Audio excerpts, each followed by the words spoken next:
피곤하신 분은 주무셔도 됩니다. 빈말이 아니에요. 근데 기도할 때 빈말하지 말라 그랬는데 정말 빈말이 아닙니다. 예배할 때 얼마나 주중에 열심히 사셨으면 주일날 피곤하시겠어요. 다 이해합니다. 살기가 얼마나 팍팍합니까? 힘들고. 저는 목회를 하잖아요. 직장 생활을 제가 해본 적이 없고 사업도 해본 적이 없어요. 100% 제가 다 이해는 못해도 그래도 예수의 사랑을 이해합니다. 피곤하신 분은 주무셔도 괜찮습니다. 옆에 주무신다고 막 깨우지 마시고 얼마나 평안하면 주무시겠어요. 하나님의 은혜 받는 시간이다 그렇게 생각합니다. 예수 그리스도께서 공생애를 사셨죠. 3년 동안 40일 동안 금식 기도하시고 공생애 시작하실 때 그때 예수께서 선포하신 말씀이 마가복음 1장 15절에 나와요. 뭐라고 말씀하셨냐면 때가 찼고 하나님의 나라가 가까이 왔으니 회개하고 복음을 믿어라.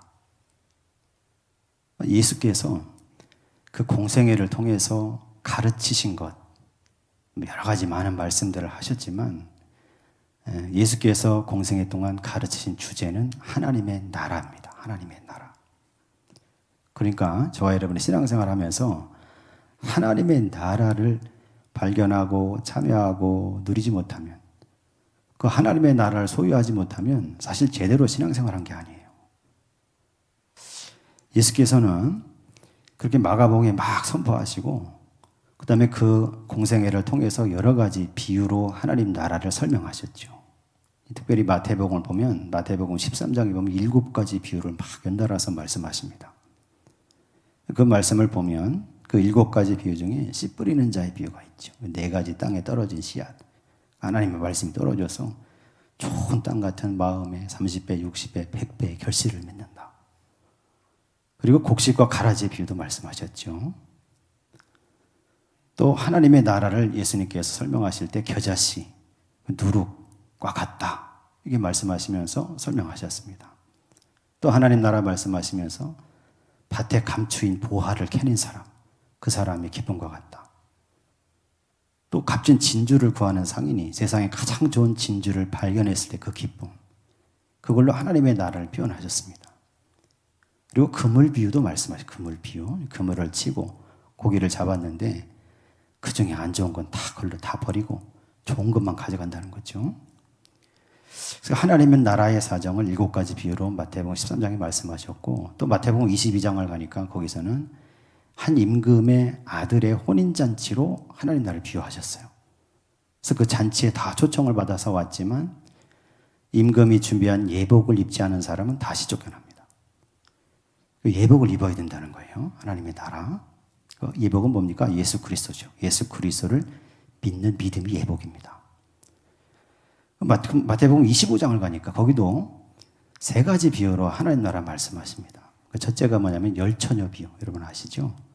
미련한 5, 슬기로운 5이 있었죠. 슬기로운 5처녀는 신랑이 올 때를 막 기다리고 기념하면서 등불을 준비하고 기름을 더 많이 준비했죠. 그러니까 그 슬기로운 10처녀처럼 기름과 등불을 많이 준비하면서 그렇게 준비한 사람들이 하나님 나라 들어갑니다. 25장의 2번째 비유를 보니까 달란트 비유. 5달란트, 2달란트 맡은 사람은 그 달란트를 더 남기기 위해서 정말 힘쓰고 애써서 노력하고 그렇게 했죠. 그래서 나중에 5달란트, 2달란트를 남겼죠. 그렇게 하나님의 일에 헌신하고 봉사한 사람이 하나님 나라 들어가겠죠. 3번째 비유는 어떤 거냐면 양과 염소의 비유. 그래서 양과 같은 사람이 하나님 나라 잔치에 참여한다. 양과 같은 사람은 어떤 사람이냐면 네 주변에 있는 사람 중에 가장 작은 자 하나에게 예수님을 대하듯이 그가 배고플 때 먹을 것을 주고 목마를 때 마실 것을 주고 헐벗을 때 옷을 주고 병들었을 때 가서 찾아 돌봐주고 감옥에 갇혔을 때 가서 그 평안을 상담하면서 그를 위로해주고 그렇게 행한 사람은 하나님 나라 잔치에 들어간다.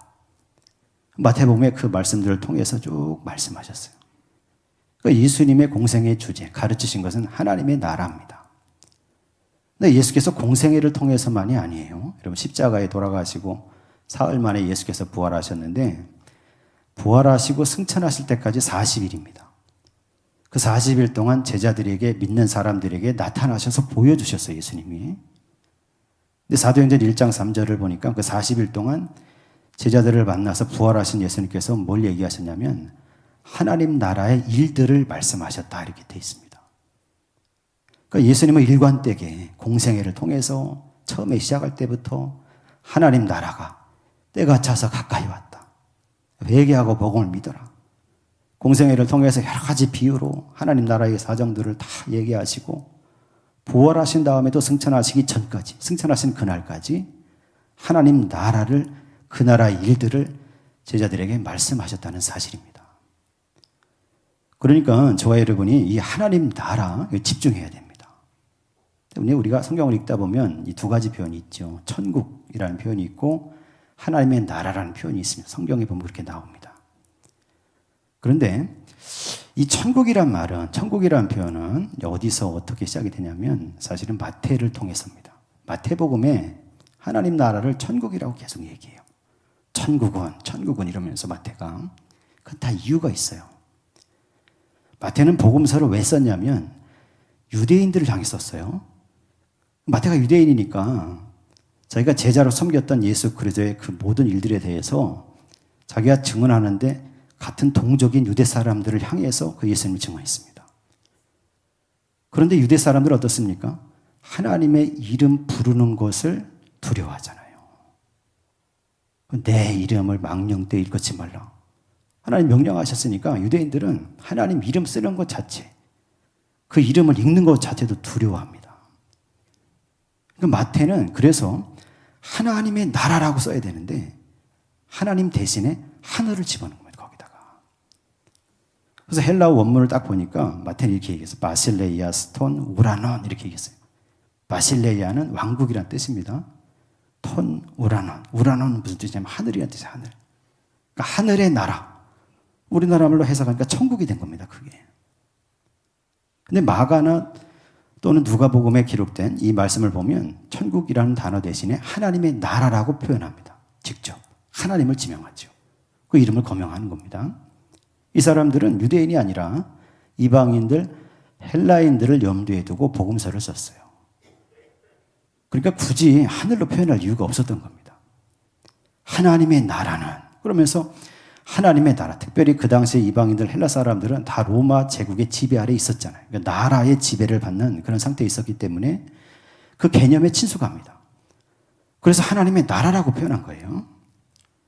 근데 예수님도 그 하나님의 나라 말씀하셨는데 저와 여러분이 천국이 됐든 하나님의 나라라는 표현이 됐든 그 나라라는 표현을 잘 생각해야 됩니다. 예수님께서 말씀하신 내 나라는 이 세상 나라와 같지 않다. 이 세상 나라가 아니다. 말씀하셨죠. 그러니까 그 나라는 어떤 나라냐면 그걸 단어로 해석하냐면 구약 성경에 말쿠트라는 나라입니다. 말쿠트. 근데 이게 무슨 뜻이냐면 통치권을 얘기해요. 통치권. 눈에 보이는 이 땅이 있는 바운더리가 경계가 있는 그런 국가, 세상 국가라기보다는 그 어떤 지역이나 어떤 사람이나 어떤 모임이나 어떤 공동체를 다스리는 통치권. 이게 나라입니다.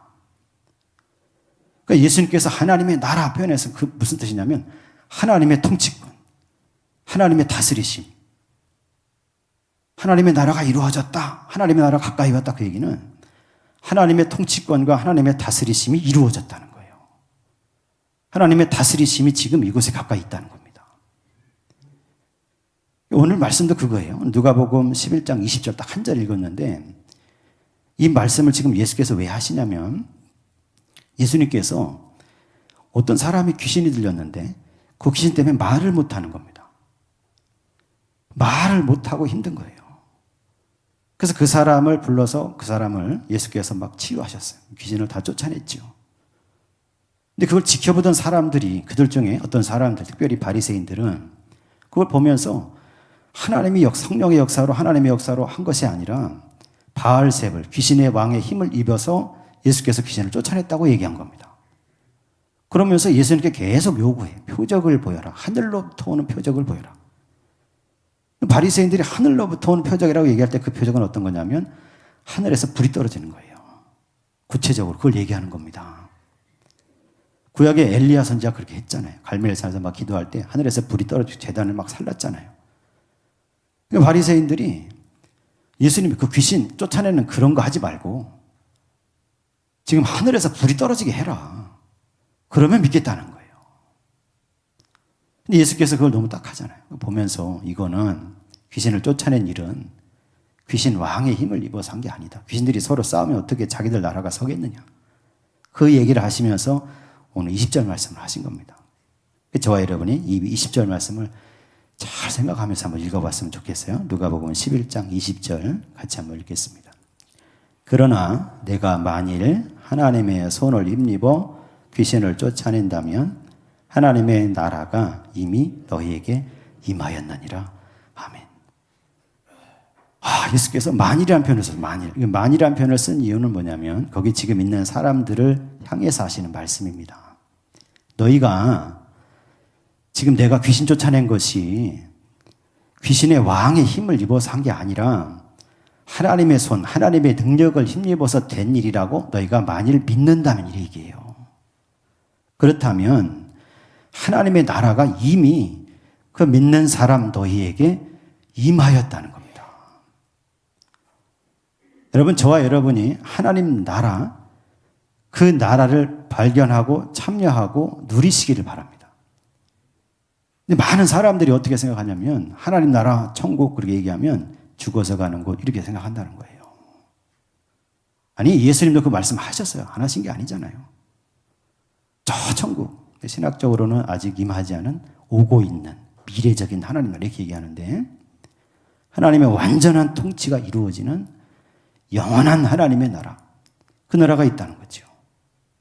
예수님도 비유를 통해서 말씀하실 때 슬기로운 5 처녀 같은 자, 5 달란트 2 달란트 맡은 종 같은 사람, 그리고 양과 같은 사람, 잘 준비하고 열심히 주의 일을 감당하고 그리고 하나님 말씀을 따라서 긍휼과 사랑을 베풀고 나누며 살아간 사람, 그리고 혼인잔치에 예복을 입은 사람, 예수 그리스도를 믿음으로 붙들고 살아간 사람, 그 사람이 하나님 나라 잔치에 들어간다 그러셨어요. 그러니까 미래 영원한 천국에 우리가 들어가는 게 맞습니다. 그 나라가 있는 걸 소망하고 살죠. 그런데 그 하나님의 나라는 그 예수께서 말씀하신 다른 모든 하나님 나라의 비유에 대한 말씀들을 다 들여다보면 그 나라가 이미 임했다는 거예요. 이미. 여러분, 저와 여러분이 그러니까 앞으로 내가 죽어서 들어갈 나라, 여러분 이것만이 아니라, 아니 그것보다도 훨씬 더 중요한 게 뭐냐면 지금 여기 하나님 나라가 임했다는 사실을 저와 여러분이 발견해야 됩니다. 지금 예배하는 이 자리 가운데 하나님의 나라, 다시 말해서 하나님의 통치권이 이루어졌어요. 하나님의 다스리심이 이루어졌다니까요. 신학적으로는 이걸 현재적 하나님 나라 이렇게 얘기합니다. 예수께서 비유하실 때 하나님 나라 뭐로 얘기하십니까? 겨자씨. 여러분 겨자씨 보신 일이 있으시죠? 깨보다도 작아요, 이게 한 알갱이가. 근데 그 겨자씨 한 알 같다는 거예요, 예수님께서. 그 하나를 딱 심었는데 그것이 자라니까, 생명이 있으니까 자라겠죠. 자라서 나중에 겨자 나무가 됐고 그 나무에 새들이 와서 깃들인다는 거예요, 새들이. 무슨 얘기냐면 정말 미미하게, 정말 보이지 않는 것처럼 하나님의 말씀이 심겨져서 그 말씀대로 어떤 사람이, 어떤 모임이, 어떤 공동체가 말씀대로 살고 살다 보니까 그것이 풍성해진 겁니다. 그래서 그 사람과 그 모임과 그 공동체가 새가 깃들일 정도, 다시 말하면 나그네 고아 과부 같은 사람들, 그리고 세상에 지친 사람들도 와서 쉴 수 있는 곳이 됐다는 겁니다. 여러분, 저와 여러분이 이 하나님의 나라를 발견하고 참여하고 이루고 누리는 성도 되어야 할 줄로 믿습니다. 또 예수께서 누룩으로 비유하시도록, 보이지도 않잖아요. 누룩을 가루 서말 속에 갖다 놨더니 다 부풀게 했다는 거예요. 변화시켰다는 겁니다. 저와 여러분의 심령 속에, 우리 교회 속에 하나님의 말씀이 딱 들어와서 이 말씀을 통해서 저와 여러분이 변화된다는 겁니다. 변화. 이 변화되는 속에 하나님 나라가 있다는 거예요.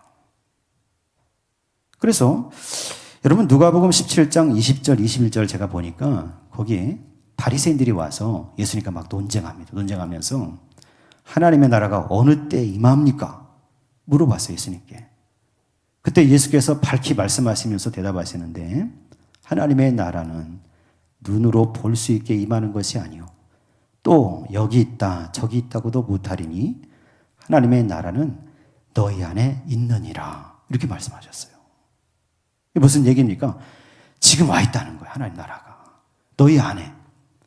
예수께서 너희 안에 있다고 했으니까 누구 안에 있습니까? 믿는 사람의 마음과 심령과 영혼과 생각 속에 하나님 나라가 와 있습니다. 믿는 사람 속에. 또 너희 안에 있다고 했으니까 그 나라는 믿는 사람들이 모여있는 모임 속에 와 있습니다. 오늘 예배하는 이 교회 안에 하나님의 나라가 이미 와 있다는 거예요. 또 너희 안에 있다고 말씀하셨는데 그 말씀을 가만히 생각해 보니까 그 뜻이 예수 그리스도를 가리키는 것 같아요. 바리새인들 속에 둘러싸여서 지금 논쟁하시는 그 예수님, 너희 안에 지금. 그러니까 이 해석들을 다 종합해 생각해 보면 하나님의 나라는 예수 믿는 사람의 마음속에 예수 그리스도의 말씀과 그 삶의 모범을 따라 살아가는 사람 속에 예수 그리스도를 통하여 와 있다.